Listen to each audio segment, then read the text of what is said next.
Ladies and gentlemen and ladies, Matt here, OilersFanReaction. Well, we can't help ourselves, can we, Oiler fans? We can't help ourselves, can we, Skinner haters? We just can't. We've always got to pit one against the other, him versus him. Even when they're on the current team, we're still pitting them against each other. Can we not just be happy for what was and the memories that he gave us? The finals that he did. No. New goalie comes in, and congratulations to Tristan Jarry. He absolutely helped the Oilers get the win. He wasn't the reason the Oilers won the game. No. If anything, he was the reason the Oilers could have lost that game. But don't tell Skinner haters that because, oh no, it was Jarry. It was just amazing. Standout performance for Tristan Jarry. This is what the Oilers have needed. And then for somebody, and I'm not going to say his name, but if you watch my TikTok, you'll see his ugly face, say that this is what the Oilers wanted. They wanted him out. No, the players did not want Skinner gone. Despite what you may think, because you read into tea leaves, they didn't want Skinner gone. If you don't believe me, just watch. Anyways, Oilers beat the Toronto Maple Leafs 6-3 in a very convincing fashion. And believe it or not, this game was always going to be a win for the Edmonton Oilers. It was always going to be a win for the Edmonton Oilers. This game was one of those never in doubts. Whether it was Skinner, whether it was Picard, whether it was Binnington, whether it was Jerry, whether it was a pylon, a shooter-tooter, me, you, my sons. The Oilers were always going to win this game against the Toronto Maple Leafs on December 13th, 2025. Here's why. Who's the starting goalie for the Toronto Maple Leafs? Their actual starting goalie. Stellars? Okay. Who's their backup goalie for the Toronto Maple Leafs? Their actual backup goalie. Whoa. Who's Hildeby? Have you heard of Dennis Hildeby? Until this year? Until this run that he's been on? I bet you haven't. And I follow the Maple Leafs. I have. But if you're just an Oilers fan, or a run-of-the-mill fan, I bet you have never heard of Dennis Hildeby. Otherwise known as Hildebeest in Toronto area for the last couple games that he's played. But if you've watched the Toronto Maple Leaf games, like closely watched the Toronto Maple Leaf games, you would know that he was showing cracks, that he was showing dents in the armor that was Hildebeest. Case in point, the San Jose game. They lost in overtime. He didn't look good. He was starting to look shaky then. First period was okay for him. He let in a goal, but that's Connor McDavid doing Connor McDavid things. Again, Morgan Riley, you were like, I'm going on a line change. I don't want this dash on my... Oh, crap. That's exactly what happened in that first goal that Connor McDavid scored in the first period. Early in the first period. Morgan Riley was like, oh, damn. Because that puck was supposed to get deep. Bouchard, great defensive play by Bouchard. Great knockdown by Bouchard. Great pass to the number one guy in the league as far as who's the best player. Right, meow. That is Connor McDavid.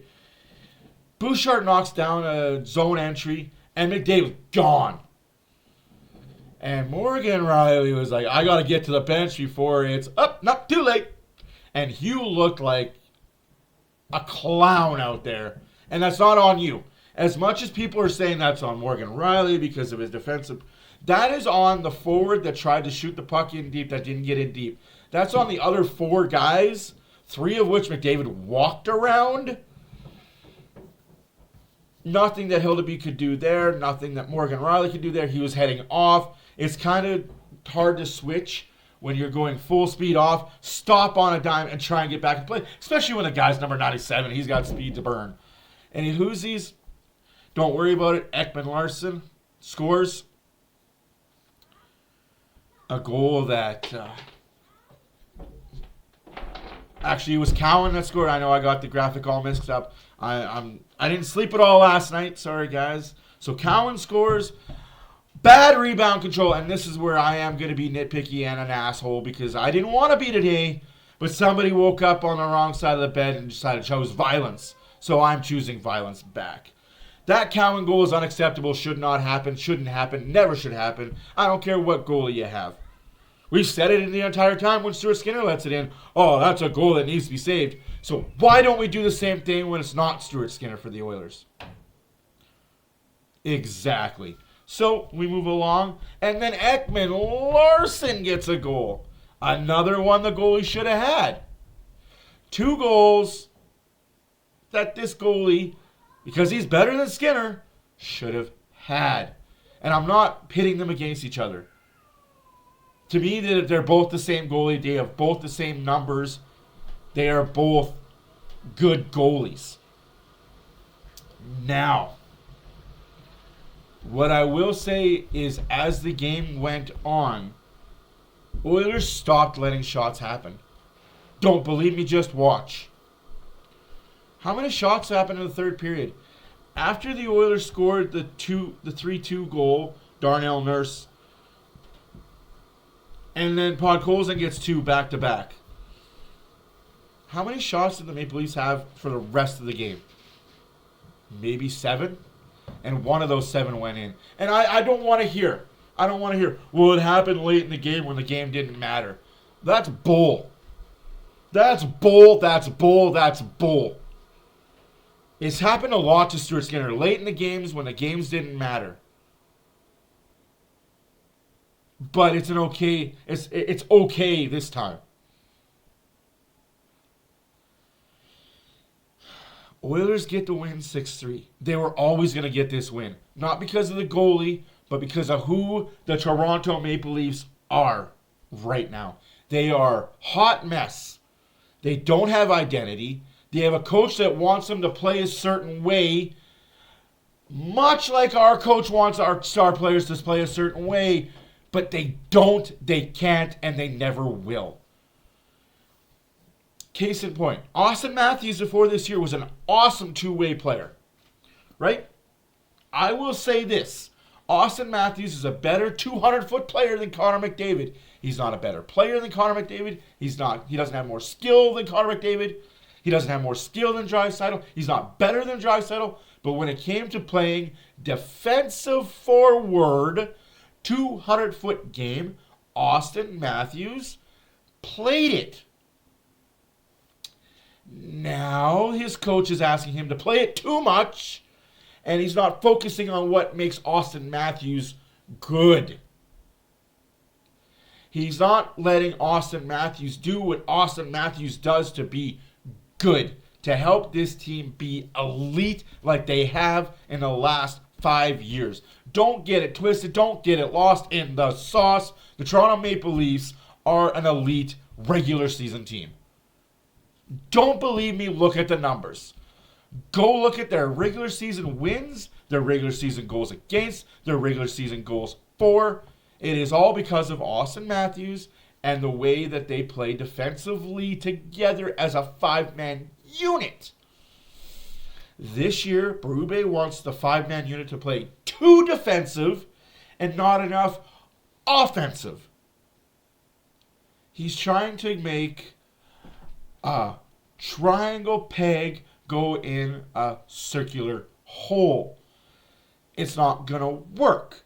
The players, Nylander, Tavares, Nyes, Cowan, Matthews, they are not overly defensive players. They are offense, and they will thrive on the defensive side when you let them play the offensive side. Much like in Edmonton, Hopkins, McDavid, Hyman, Draisaitl, Savoy, Howard when he was here, Roslovic. The list goes on and on and on and on of forwards that if you let them play a forward style of game that they can thrive at, the defense will take care of itself. I am not a component of if you play good defense, the offense will work it out. If you play too much defense, you miss out on offense because all you're doing is playing defense. And right now, that is what Knobloch is expecting the Oilers forwards to do. Me as well. I want them to be better in their own zone. Yes. I have harped on it. I have preached on it. I want them to be better in their own zone. I don't want the third forward out at the red line waiting for a stretch pass that will never happen. I want him up inside the blue line at the half wall or 3 feet away from the half wall with his stick on the ice waiting for a pass. Yes, you may get smushed by that defenseman holding the zone. But if he's pinching and holding the zone there, there's a player behind him that's your player that you can one-touch the pass to. I've got videos to show you it works. I have a team that I coach that shows you it works. I can do diagrams till I'm blue in the face to show you it works.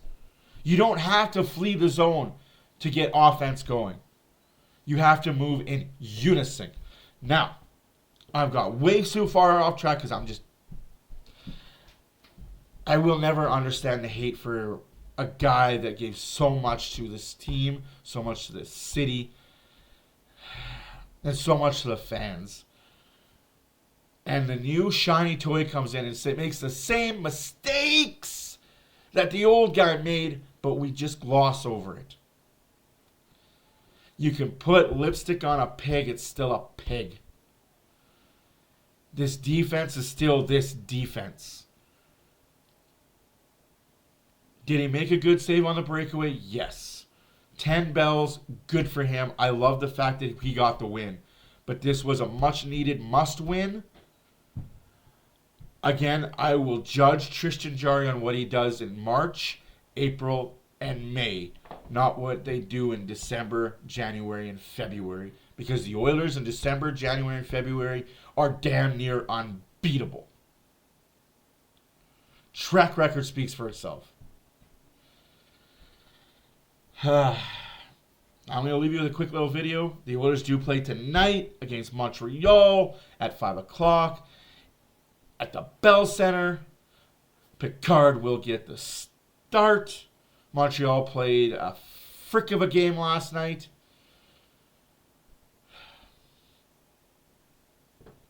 They should be dog-tired. Oilers should be better rested because it really wasn't a game yesterday for the Maple Leafs. The measuring stick happens later on this year when Skinner and the Oilers were making wins and making things happen. And if Jarry does the same, then we know we have at least the lateral same of what we got.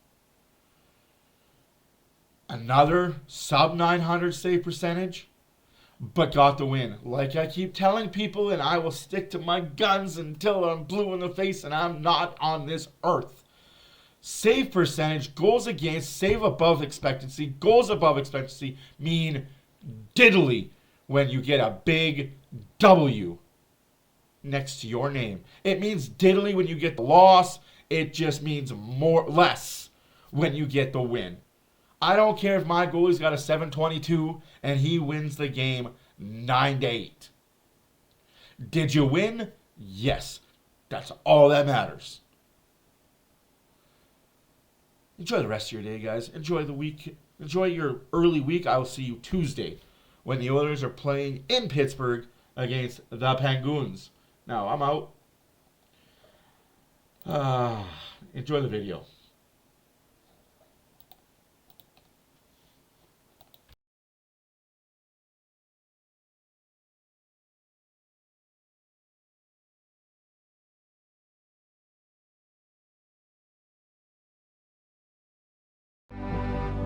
I think you should know that once you enter Hell's Gates, there's no turning back.